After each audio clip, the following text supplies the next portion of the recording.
c'est ainsi donc que je vous appelle, je vous invite à ouvrir vos Bibles dans Malachie chapitre 3, versets 7 à 12, où nous lisons « Depuis le temps de vos pères, vous vous êtes écartés de mes ordonnances. Vous ne les avez point observées. Revenez à moi et je reviendrai à vous, dit l'Éternel des armées. Et vous dites, en quoi devrons-nous revenir? Un homme trompe-t-il Dieu? Car vous me trompez. Et vous dites, en quoi t'avons-nous trompé? Dans les dîmes et dans les offrandes. Vous êtes frappés par la malédiction et vous me trompez. La nation tout entière. Apportez à la maison du trésor toutes les dîmes afin qu'il y ait de la nourriture dans ma maison. Mettez-moi de la sorte à l'épreuve, dit l'Éternel des armées, et vous verrez si je n'ouvre pas pour vous les écluses des cieux. Si je ne répands pas sur vous la bénédiction en abondance. Pour vous, je menacerai celui qui dévore et il ne vous détruira pas les fruits de la terre. Et la vigne ne sera pas stérile dans les campagnes, dit l'Éternel des armées. Toutes les nations vous diront heureux, car vous serez un pays de délices, dit l'Éternel des armées.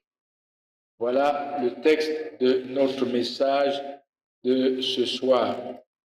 Et le titre que je donne à ce message, c'est « Revenez à moi et je reviendrai à vous ». Voyez, dans notre dernier message, Malachie chapitre 3, versets 2 à 6, nous avons parlé de la mission que le Seigneur Jésus-Christ était venu accomplir sur cette terre. Il est venu pour juger ses ennemis et il les a jugés par le sang de sa croix. Et la Bible dit qu'il les a rendus publiquement en spectacle par le sang de sa croix. Et deuxièmement, il est venu sauver son peuple de ses péchés. Voyez, nous le lisons dans le verset 3 où il dit « Il s'assira, fondra et purifiera l'argent. Il purifiera les fils de Lévi et il les épurera comme on épure l'or et l'argent. Et ils présenteront à l'Éternel des offrandes avec justice. » Il est venu pour sauver son peuple de ses péchés afin de rendre ce peuple devant Dieu justice de Dieu, pour que ce peuple restauré puisse adorer son Dieu en esprit et en vérité, puisse adorer son Dieu de manière agréable, puisse rendre à son Dieu un culte qui lui est agréable. Un culte qui lui est agréable. Et la portion de l'Écriture que nous venons de lire ce soir est beaucoup plus connue de tous parce qu'il semble, disent-ils, il semble qu'il enseigne la pratique de la dîme dans l'Église de Christ aujourd'hui, mais il n'en est absolument rien. Ce passage n'enseigne véritablement pas la pratique de la dîme. Ici, Dieu est en train d'appeler son peuple à revenir à lui. Il dit, revenez à moi et je reviendrai à vous. Il dit au départ, il dit, vous vous êtes écartés de mes ordonnances. Vous ne les avez point observées. Voici ce que ce passage nous enseigne. L'Éternel appelle son peuple à se repentir, à revenir à lui, parce que le peuple s'est éloigné de lui. Parce que le peuple l'a abandonné, parce que le peuple a instruit un culte étranger dans le sanctuaire de l'Éternel. C'est une chose sainte pour l'Éternel. C'est la gloire même de l'Éternel qui était bafouée. Et c'est pourquoi il dit, revenez à moi et je reviendrai à vous. Voyez mes amis, le peuple au temps de Malachie, nous l'avons vu dès le départ. Le peuple s'était lassé totalement de son Dieu. Et le peuple profanait le saint culte de Dieu, d'abord à travers les sacrificateurs. Voyez, le peuple avait Dieu. Ils avaient l'Éternel sur leurs lèvres, mais leur cœur était éloigné de l'Éternel. Et nous pouvons encore le lire même ce soir dans le chapitre 1, verset 1 à 6, lisons, verset 6 à 8. Il dit, un fils honore son père et un serviteur son maître. Si je suis père, où est l'honneur qui m'est dû? Si je suis maître, où est la crainte qu'on a de moi? Dit l'Éternel des armées. À vous, sacrificateurs, qui méprisez mon nom et qui dites, en quoi t'avons-nous méprisé? En quoi avons-nous méprisé ton nom? Vous offrez sur mon autel des aliments impurs et vous dites, en quoi t'avons-nous profané? Et en disant, la table du Seigneur est méprisable. Quand vous offrez en sacrifice une bête aveugle, n'est-ce pas mal? Quand vous offrez une bête boiteuse ou infirme, n'est-ce pas mal? Offre-la donc à ton gouverneur. Te recevra-t-il bien? Te fera-t-il bon accueil, dit l'Éternel des armées? Voyez, Dieu avait ordonné à son peuple que tout sacrifice qui devait être offert avec un animal saint, avec un animal sans défaut. Sans défaut. Et pourquoi? Cela a beaucoup d'importance dans le cœur de Dieu. Parce que ces animaux qu'on offrait en sacrifice représentaient, c'étaient des images, c'étaient des ombres du Saint-Fils de Dieu, notre Seigneur et Sauveur Jésus-Christ, l'agneau de Dieu, sans péché, sans tache, parfait, qui devait venir s'offrir pour sauver son peuple de ses péchés. Et donc, offrir une bête qui était boiteuse, offrir une bête qui était infirme, c'était non seulement profaner le nom de Dieu, mais profaner le Seigneur Jésus-Christ lui-même et son œuvre qu'il devait venir accomplir. La chose était très grave. Et le peuple était totalement éloigné de Dieu. Et c'est pourquoi il leur dit, revenez, revenez à moi et je reviendrai à vous. Voyez, ici donc, le Seigneur appelle le peuple à revenir à l'obéissance, à ses commandements et à rétablir les dîmes et les offrandes telles que lui-même l'a ordonné. Telles que lui-même l'a ordonné. Et non pas seulement les dîmes et les offrandes, mais il a commencé, nous venons de le lire, par les sacrifices qui étaient offerts. Donc, le culte était totalement un culte désordonné. Chacun faisait ce qui lui semblait bon. Un culte désagréable devant Dieu. Et, mes amis, nous pouvons vraiment encore le dire aujourd'hui. Mais, nous voyons premièrement ici au verset 7, Dieu fait un rappel de l'éloignement du cœur du peuple, de son peuple. Il dit, depuis le temps de vos pères, vous vous êtes écartés de mes ordonnances. Vous vous êtes écartés de mes ordonnances, vous ne les avez point observées. Revenez à moi et je reviendrai à vous, dit l'Éternel des armées. Voyez mes amis, comme je dis, il suffit seulement de lire le livre de Malachie pour voir comment le peuple s'était éloigné de son Dieu. Et nous pouvons dire la même chose aujourd'hui. Nous pouvons dire la même chose aujourd'hui avec ce qu'on appelle aujourd'hui l'Église là-dehors. Depuis longtemps, les hommes se sont éloignés de la saine doctrine. Depuis longtemps, les hommes se sont éloignés de Christ. On ne prêche plus le Christ de Dieu, le Christ que Dieu a envoyé pour sauver son peuple de ses péchés. Mais aujourd'hui, le Christ qu'on prêche est un gros supermarché dans lequel chacun peut entrer et sortir avec ce qu'il veut. On prêche un Christ qui est venu pour donner la prospérité matérielle, de l'argent, pour venir faire les miracles, pour venir faire les délivrances, pour venir donner les enfants aux femmes stériles, pour élever les hommes en dignité. Non, ce n'est pas l'œuvre que le Seigneur Jésus-Christ est venu faire. Ce n'est pas ce que son Père l'a envoyé faire dans ce monde. Son Père l'a envoyé pour une seule chose. Tu lui donneras le nom Jésus. Voici ce que l'ange dit à Joseph. Tu lui donneras le nom Jésus. C'est lui qui sauvera son peuple de ses péchés. L'apôtre Paul dit dans Corinthiens, il dit, puisque le monde avec sa sagesse n'a point connu Dieu, le monde avec tous ses systèmes religieux et toutes ces églises qui naissent aujourd'hui, qui n'ont pour but que de séduire les hommes à travers l'extraordinaire, ils n'ont pas connu Dieu et ils ne peuvent pas être sauvés. Il a plu à Dieu de sauver les croyants par la folie de la prédication. Lisons-le dans 2 Corinthiens, dans 1 Corinthiens chapitre 2, à partir du verset 21. Il dit, attendez,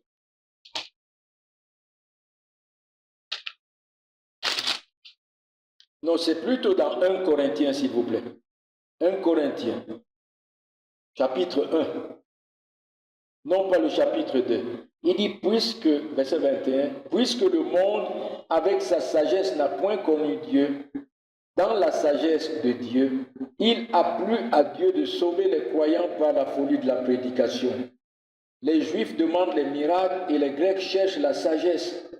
Nous prêchons Christ crucifié, scandale pour les Juifs et folie pour les païens, mais puissance de Dieu et sagesse de Dieu pour ceux qui sont appelés tant Juifs que Grecs. Oui. Puissance de Dieu pour sauver le peuple de Dieu, sagesse de Dieu pour sauver le peuple de Dieu, parmi les païens et parmi les Juifs. Et dans le chapitre 2, le verset 2, il dit, car je n'ai pas eu la pensée de savoir parmi vous autre chose que Jésus-Christ et Jésus-Christ crucifié. Ça veut dire quoi? Jésus-Christ crucifié comme le représentant de son peuple. Jésus-Christ crucifié pour le péché de son peuple, afin de payer le prix et de donner la vie éternelle au peuple dont il est venu sauver. C'est pourquoi il dit, le Fils de l'homme est venu chercher et sauver ce qui était perdu. Le Fils de l'homme n'est pas venu pour séduire les hommes avec les miracles, les délivrances, pour attirer les foules, mais il est venu pour souffrir pour un peuple, afin de glorifier le nom de son Père. Et combien les hommes se sont écartés depuis longtemps de l'Évangile. Et ce n'est pas surprenant. Voici ce que l'apôtre Paul dit dans Philippiens. Les hommes s'éloignent de l'Évangile premièrement à cause des serviteurs de Dieu, à cause de ceux qui se disent serviteurs de Dieu. Dans Philippiens chapitre 3 et le verset 18, l'apôtre Paul dit, car il en est plusieurs qui marchent en ennemis de la croix de Christ. Ça veut dire quoi? Voici des hommes qui renversent la croix, ils renversent l'évangile, ils renversent l'œuvre que Christ est venu accomplir dans ce monde pour le salut de son peuple. Ils annoncent autre chose aux hommes. Ils annoncent aux hommes ce qui plaît aux hommes. En fait, ils recherchent la faveur des hommes. Ils cherchent à plaire aux hommes. Il dit, et si vous êtes en Car il en est plusieurs qui marchent, verset 18, Philippiens 3, en ennemis de la croix de Christ. Je vous en ai souvent parlé et j'en parle maintenant encore en pleurant. Leur fin sera leur perdition. Ils ont pour Dieu leur ventre. Voilà pourquoi beaucoup sont pasteurs comme moi. Non pas pour glorifier Christ, non pas pour glorifier Dieu, non pas pour chercher le salut du peuple de Dieu, mais pour remplir leur ventre. Leur ventre.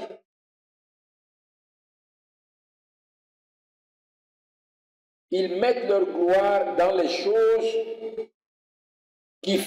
dans ce qui fait leur honte.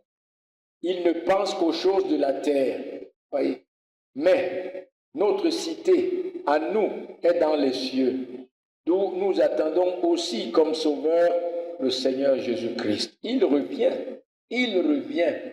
pour nous amener dans cette gloire qu'il nous a préparée depuis avant la fondation du monde, qui transformera le corps de notre humiliation en le rendant semblable au corps de sa gloire, par le pouvoir qu'il a d'assujettir toutes choses. Oui, le Seigneur Jésus-Christ revient. Et comme la Bible est claire, la chair et le sang ne peuvent pas hériter du royaume des cieux. Il donnera à ceux pour qui il est venu donner sa vie, ceux qu'il est venu racheter, ses élus. Il leur donnera un corps semblable au sien.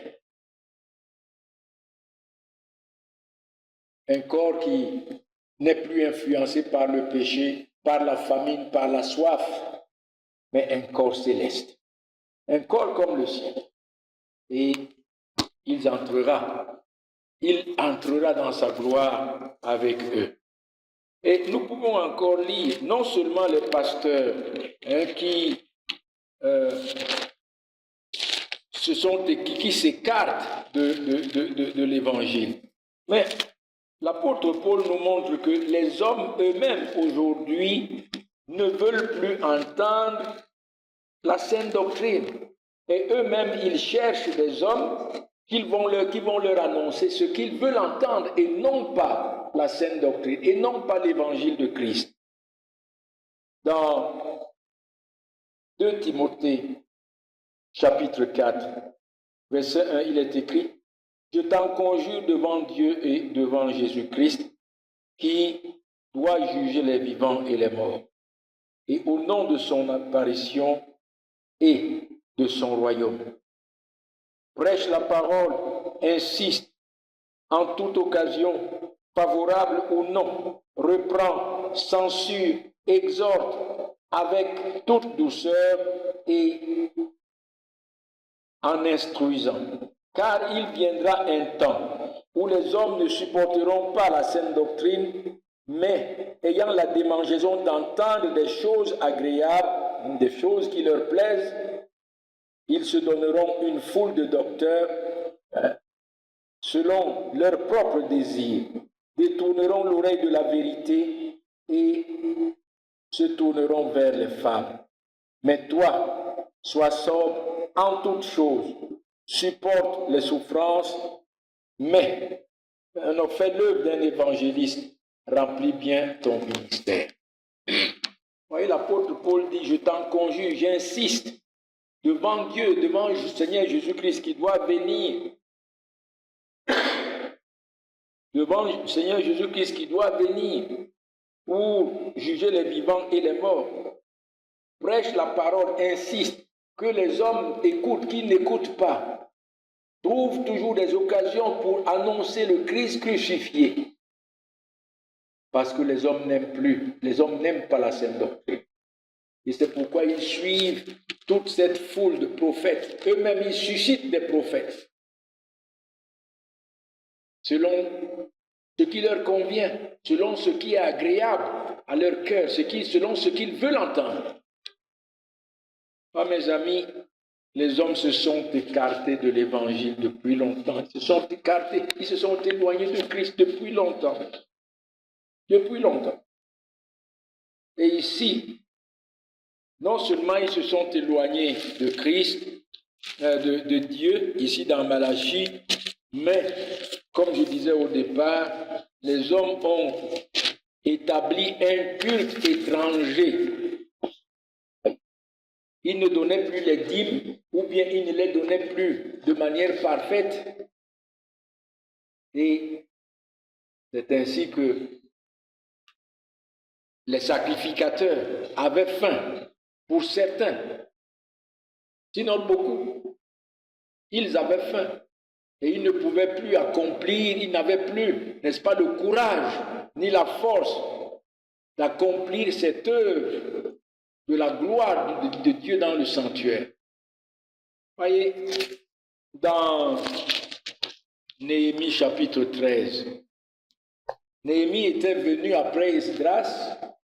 Esdras était venu le premier pour relever le temple, et Esdras est venu pour relever les murailles de Jérusalem. Après que Nebuchadnezzar était venu et il avait complètement non seulement déporté le peuple, mais brûlé le temple. Il fallait maintenant, et l'Esprit du Seigneur, selon que le Seigneur lui-même l'avait ordonné, il avait touché le cœur du roi perse, le premier roi perse, qui avait envoyé Esdras, et quelques 100 ans après, c'était Néhémie. Mais Néhémie a constaté la même chose. Il dit dans le verset 10, Néhémie chapitre 3, non 13, Néhémie chapitre 13, il dit, j'appris aussi que les portions des Lévites n'avaient point été livrées, et que les Lévites et les chantres chargés du service s'étaient enfouis, chacun dans son territoire, parce qu'ils n'avaient plus rien à manger. Le peuple n'apportait plus les dîmes et les offrandes pour soutenir leur ministère. Ils n'apportaient plus.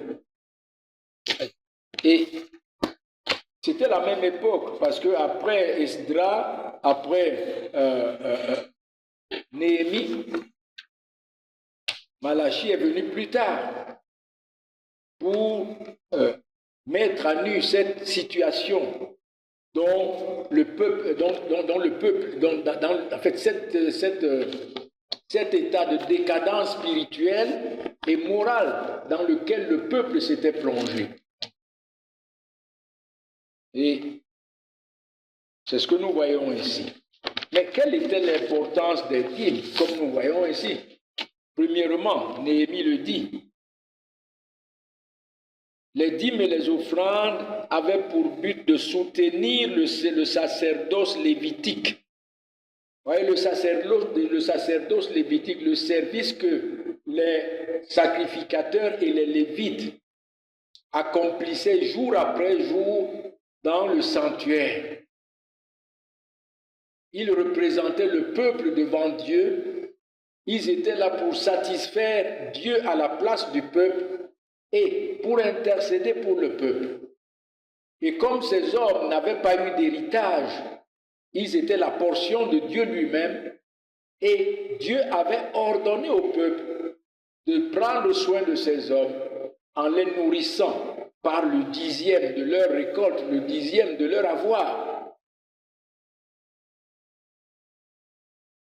Et donc, les 7 dîmes dans l'Ancien Testament étaient liés directement à la gloire de Dieu, à la gloire de Christ, dont ces hommes représentaient.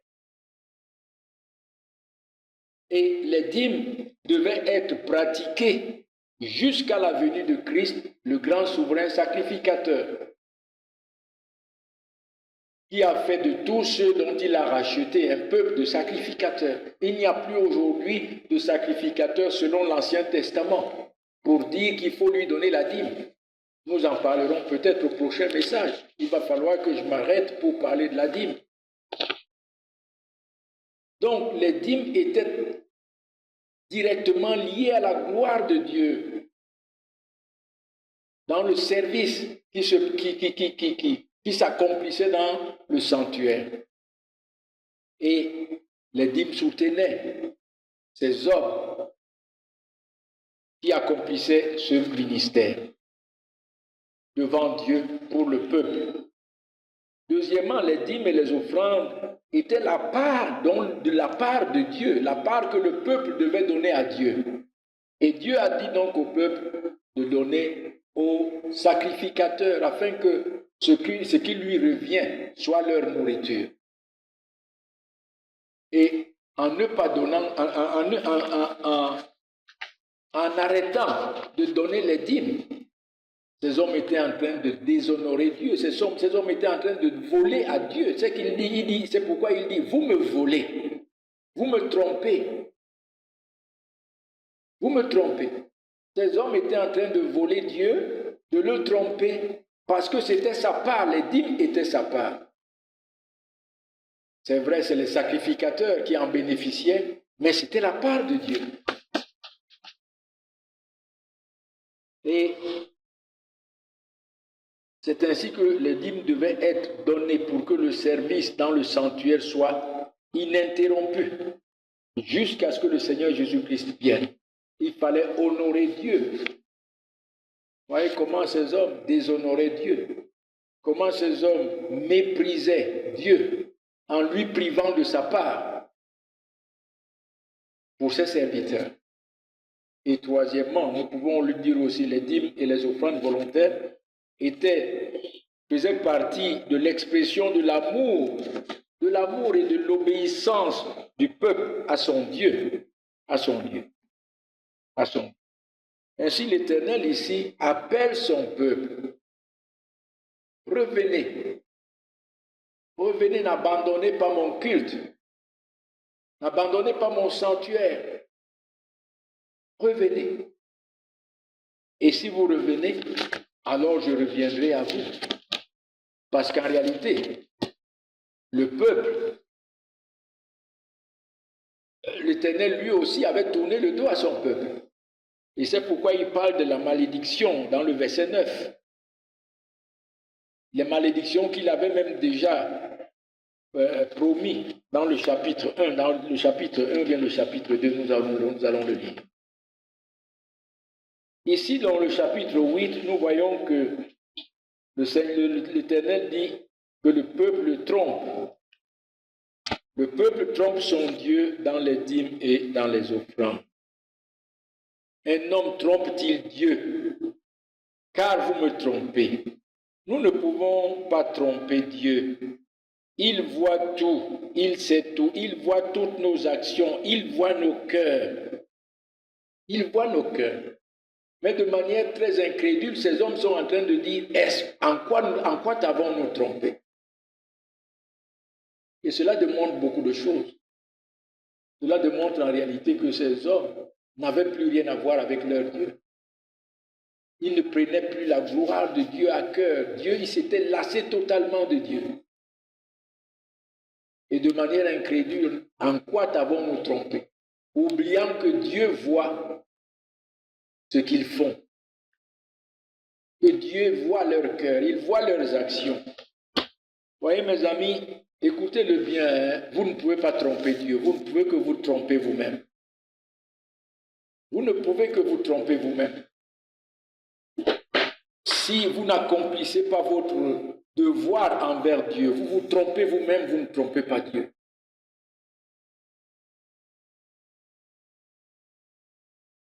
Ça c'est clair. Personne ne peut tromper Dieu. On ne peut que se tromper soi-même en s'égarant dans son ignorance et en n'accomplissant pas son devoir devant Dieu. Ananias et Saphira sont un exemple. Voyez, dans Actes chapitre 5, Nous voyons comment Ananias et Saphira ont voulu tromper Dieu, mais malheureusement, ils ne l'ont pas trompé. Il est écrit dans Actes chapitre 5. Mais un homme, en fait, ici, c'était dans les débuts de l'Église à Jérusalem. Tous les croyants étaient en un seul lieu et ils avaient tout en commun. Et par la puissance du Saint-Esprit agissant dans le cœur, dans les cœurs, par la grâce du Seigneur, les frères qui avaient les possessions allaient vendre leurs possessions, soit les champs, soit les maisons, soit autre chose qu'ils avaient et qu'ils pouvaient vendre pour venir soutenir les frères, venir soutenir l'Église de Christ. Ils allaient donc vendre et ils ramenaient tout ce qu'ils avaient vendu aux pieds des apôtres afin que personne n'ait faim, afin que personne ne soit dans le besoin, parce qu'il y avait plus de 3000 chrétiens à Jérusalem et tous vivaient dans un seul endroit. Alors le frère Ananias et la sœur Saphira aussi disent qu'ils vont eux aussi apporter leur part. Mais malheureusement, ils ont voulu tromper Dieu, mais c'est eux-mêmes qui se sont trompés. Il est écrit, Acte 5, mais un homme nommé Ananias, avec Saphira, sa femme, vendit une propriété et retint une partie du prix. Sa femme le sachant, puis il apporta le reste et le déposa aux pieds des apôtres. Pierre lui dit, Ananias, pourquoi Satan a-t-il rempli ton cœur au point que tu mentes au Saint-Esprit et que tu aies retenu une partie du prix du champ? S'il n'eût pas été vendu, ne te restait-il pas? Et après qu'il ait été vendu, le prix n'était-il pas à ta disposition? Comment as-tu pu mettre en ton cœur un pareil dessein? Ce n'est pas à des hommes que tu as menti, mais à Dieu. Ananias, entendant ces paroles, tomba et expira. Une grande crainte saisit tous les auditeurs. La même chose s'est accomplie envers sa femme. Elle est venue, Pierre lui demande la même chose. Elle dit oui, c'est la même chose. Elle aussi, elle est tombée et elle est morte. Voyez, chers amis, vous ne pouvez tromper que vous-même et non pas Dieu. Vous vous trompez en ne pas accomplissant votre devoir envers Dieu, votre devoir envers Christ. Mais vous ne pouvez pas tromper Christ. Et le fait de vouloir tromper Dieu attire toujours la colère de Dieu. Nous le voyons ici dans Ananias et nous le voyons aussi dans notre texte au verset 9. Parce que c'est ce qu'il dit au verset 9. Revenons dans Malachie chapitre 3. Il dit, vous êtes frappés par la malédiction et vous me trompez. La nation tout entière. Et c'est ce que Dieu leur avait même promis dans Malachie chapitre 2, versets 1 à 4. Que si le peuple ne revenait pas à lui, si le peuple ne revenait pas à prendre sa gloire à cœur et à l'honorer comme il le faut, il leur frapperait de malédiction. Disons dans Malachie chapitre 2. Il dit maintenant à vous, cet ordre sacrificateur, si vous n'écoutez pas, si vous ne prenez pas à cœur de donner gloire à mon nom, dit l'Éternel des armées, j'enverrai parmi vous la malédiction et je maudirai vos bénédictions. Oui, je les maudirai parce que vous ne l'avez pas à cœur. Voici, je détruirai vos semences et je vous jeterai des excréments au visage, les excréments des victimes que vous sacrifiez, et on vous emportera avec eux. Voilà ce que Dieu leur avait promis dans le chapitre 2 déjà. Mais au lieu de revenir à l'Éternel dans la repentance et la foi, et reprendre à cœur la gloire de l'Éternel pour laquelle ils ont été établis, ils ne l'ont pas fait. Et ici au verset 9, il dit, vous êtes frappés par la malédiction et vous me trompez. La nation tout entière. Donc, voilà que le peuple, à cause de ce péché, à cause de leur ignorance, de continuer dans la tromperie, le Seigneur, Dieu leur envoyait des afflictions. Dieu leur avait envoyé la malédiction.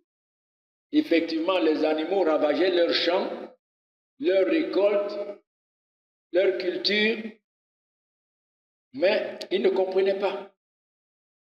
Non seulement ils étaient endurcis, mais dans leur ignorance, ils ne comprenaient pas que c'est à cause de leur rébellion contre Dieu qu'ils sont frappés. Ils sont frappés. Et c'est ce que nous voyons vraiment aujourd'hui autour de nous. Beaucoup dans les églises traversent des moments ceci, des moments cela. Des moments très difficiles parfois. Malheureusement, au lieu de rentrer en soi-même, faire un examen introspectif, d'où est-ce que je suis tombé? Personne ne prend garde. Personne ne rentre en lui-même. Et on se presse de porter le tort. On se presse de porter la faute sur le diable. Non, c'est le diable. Et c'est pourquoi on est toujours en train de chasser le diable dans les églises. Parce qu'on pense que le diable est l'auteur de tout ce qui nous arrive. Non, monsieur.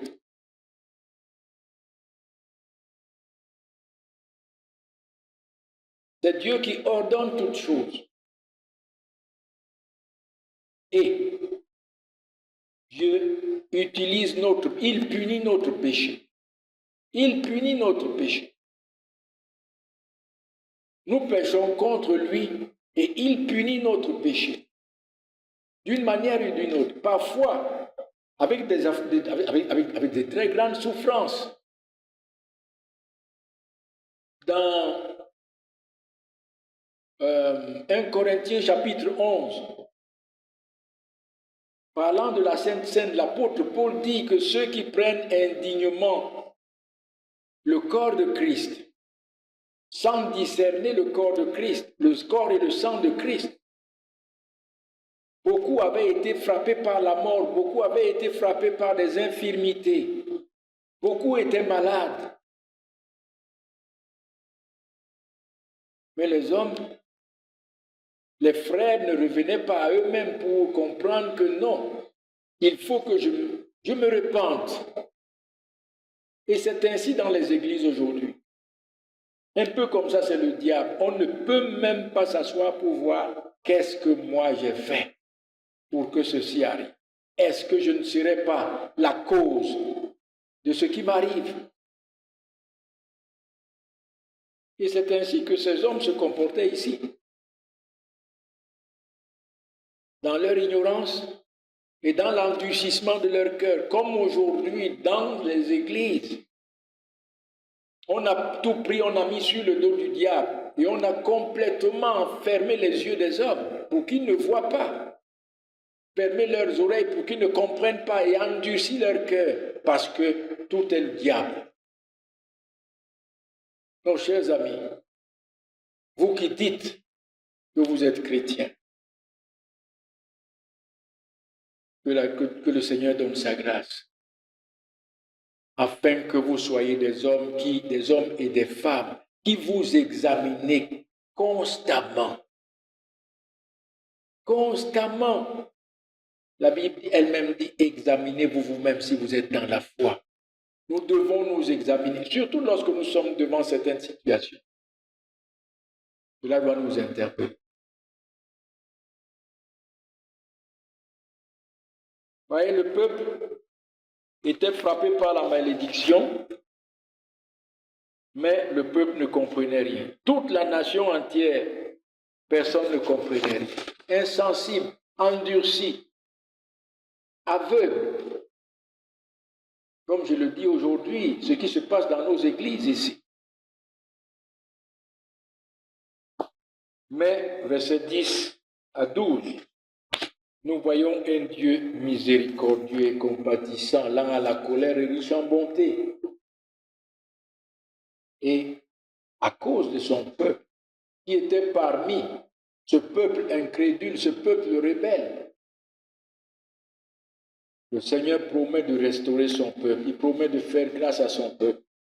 Voyez, le Seigneur dit, verset 10, apportez, il les interpelle encore, apportez à la maison du trésor toutes les dîmes, afin qu'il y ait de la nourriture dans la maison.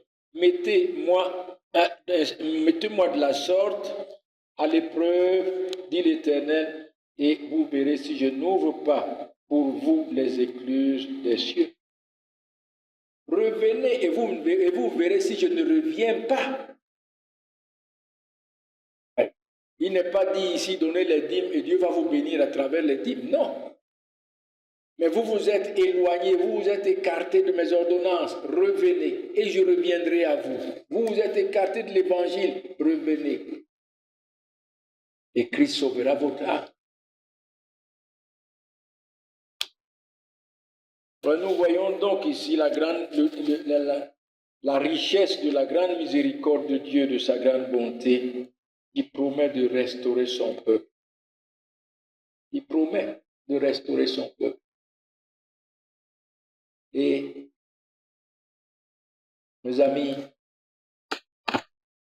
la Bible dit dans Ézéchiel que ce n'est pas la mort de celui qui meurt que Dieu cherche.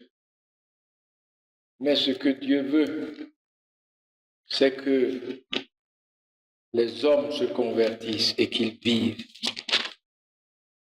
Ézéchiel 18,